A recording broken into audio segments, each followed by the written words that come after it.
Hello and welcome to today's episode of Beyond the Pedal. As you may know, I've been here at Silverstone for the past few days for the British GP.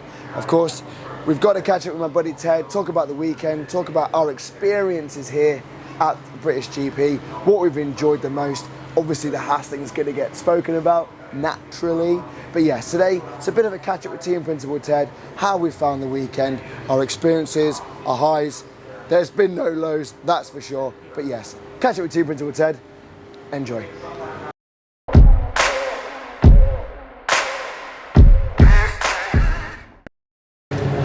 Morning, Team Principal Ted. We've been here since Wednesday. Yeah, Wednesday. Sunday morning, bit of a wrap up for the week. I know we've still got the race to go, but I think a bit of a reflection on how the week's been as a team, as a principal. How's it been for you? Yeah, so we did this event last year and that was fantastic. We thought it couldn't really get any better, but you know, this year has absolutely blown last year out of the water in many ways. You know, from when we got here on Wednesday, the sun was shining, which was a big difference from last year, which was good. And then from there, it's just been getting bigger and better. We've got more cars on the stand this year than we did last year. We've got more people, which is really important because we're having to engage with so many people here. Like from last year, the comparisons are huge. There are so many more people here this year than there was last year, and there was 400,000 people here last year. So I don't know what the figures are yet, but it's going to be very strong. We've been probably talking to the majority of them over the last few days, and your voice obviously going is a testament to the amount of talking we've been doing. So, you know, there's been so much engagement going on with regards to the Ferrari. Obviously, that's a real centerpiece for our team. It's really drawing in a lot of purebred motorsport fans, but it's just everyone loves a Ferrari, you know.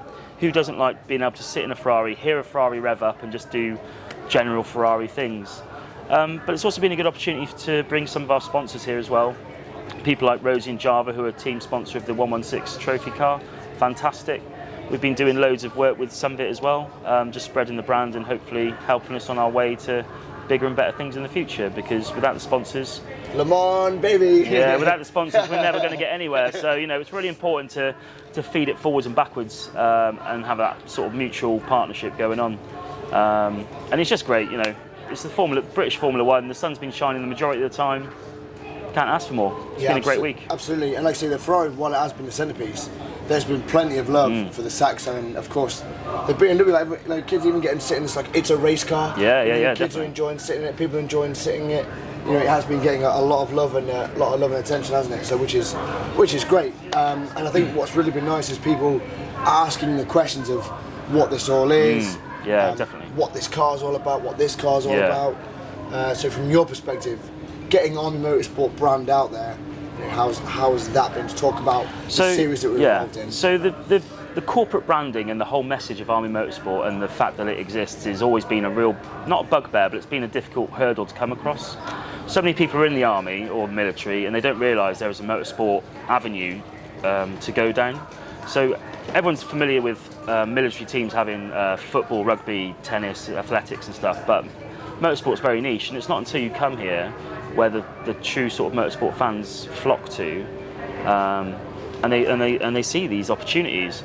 I know for a fact we've had, over the last 3 or 4 days, 10 to 15 people that are going to follow up with an email to see how they can get involved in the team, whether it's in the race car team or the rally team or the karting team. You know, there's loads of opportunities going on, and I really enjoy explaining to people that these opportunities exist, because I remember when I've always been into cars ever since I was little, and myself and Will, who drives the Ferrari, always wanted to find a way within the army to explore that, and we really struggled to find it until around 2015 when we realised that this existed, albeit at a very much smaller capacity.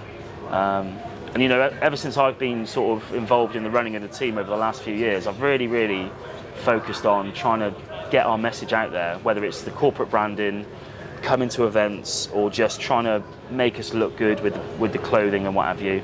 I think we're getting there, but there's still a lot of work to do, and we can only do that work by coming to big events like this and continuing to do some really good spicy stuff, obviously because we race nationally. So, you know, lots of people know that we're out there, but it's the internal community in the military that I think maybe struggles at times to know that we exist. Yeah. So I just want to touch on something you said there. Opportunity. And we had an unbelievable. Oh, did we have an opportunity? Haas. Oh wow. The paddock pass to go down into Haas, meeting Gunter and his team. You know, I know we've already put the video out, and if you haven't already seen it, please go back and watch it. But let's just talk about that very, very quickly before we wrap up here. Yeah. Wow, what an experience, what an opportunity, as we keep saying. Seeing that level of motorsport, but also such a down-to-earth team. Yeah. And how did that? It's almost like, not level as they say, but bringing that across to our ethos as well. It didn't feel too far from home. No, absolutely not. You know, we were very lucky to get some VIP passes to go down to the paddock in the early afternoon. We went through some of the garages. We actually got into the Haas garage properly, got around the actual F1 cars, fantastic. Spoke to all the mechanics that were working on Kevin Magnussen's car, and got a real good insight into the technicalities of the car. And you know, we saw a lot more than we ever anticipated we would have, and it was just absolutely mind blowing. The gearbox. Oh yeah, the gearbox. Like you think an F1 car gearbox would be huge, but the reality is, it's just like I don't know what it is, but it's just it's got loads of it's like a bag of sugar with loads of bits on it, and that was weird because I've never seen a gearbox like that. But that's really cool, and you know, we didn't do that experience last year for whatever reason, and that's why this year is so much better than last year, from my perspective anyway. But you know, we were down the paddock. We saw loads of the celebrities. We've got a lot of the drivers. Obviously, you had a lot of selfies with various people, which was fantastic. You know, no, but it's fantastic because we didn't do that last year. So to have that opportunity this year was brilliant. And then we heard a few rumours that there might be a couple of people coming up to the military village to come and show and tell or what have you. But Gunther Steiner came to our little awning here and had a little chat with a few of us, and practically offered Will a job. Yeah, so you know, when Will explained that he rebuilt the gearbox a couple of weeks ago, Gunther's eyes just lit up and he was like, wow, here's my new gearbox engineer. It's like, so Will's busy writing a CV because he's coming towards the end of his time in the army, so he's looking for good opportunities, and it's just fantastic. You know, Gunther Steiner is an ex-military man himself, and we obviously shared a lot of things in common, and it was just really good to talk to him on a personal level without all the sort of faff of the media kind of you get. It was just very not intimate, but it was just very personable, and it was just spoke to him like a normal person, and it was just fantastic. You know, that is really, really good stuff, and you know, maybe there could be something to work on in the future with maybe with Haas or what have you, because lots of positive talk. But yeah, wow, what a day! What a day Thursday was, and what a weekend overall. Yeah, and you know, it's race day today, so we'll be off to see the racing in a few. Well, about 1 o'clock. Got a few extra tasks to do, which will get us up close to the action. And then we'll have another final party tonight.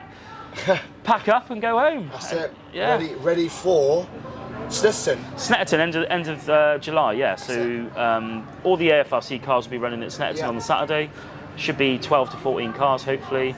And then on the Sunday, the 116 Trophy car will be going out again, hopefully building on the success that we had at Croft with that top 10 finish.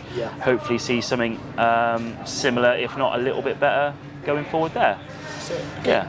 And final thought of the weekend, final highlight, or just final summary, 10-second summary of the weekend. 10-second summary. This is an opportunity that not many people get hold of. Absolutely. And I am absolutely positive and keen that we'll come here again next year with a bigger and better brand, more people, more cars. And all I ask is for people just to hop on for the ride and see how we get on and where we end up in the future, because I think our future is going to be pretty bright. And watch this space, I think. So we're growing and we are showing. We are growing and we are showing. That's going on a tagline on a hat. Right, mate. As always, Ted, thank you very much for your time, and enjoy the rest of your day. Thank you very much, Dan. Have a great one.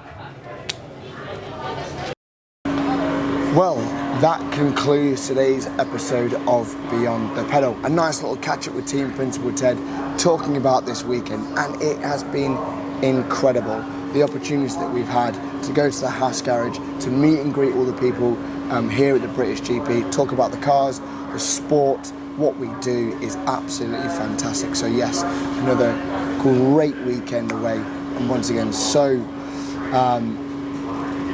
Just so overwhelming and thankful for the experience here at the British GP. Anyway, hope you've enjoyed today's episode. If you have, give us a like, give us a subscribe, leave a comment, the usual YouTube stuff that you know and love. Anyway guys, that's me signing off for now. I'll see you on the next one. Bye bye.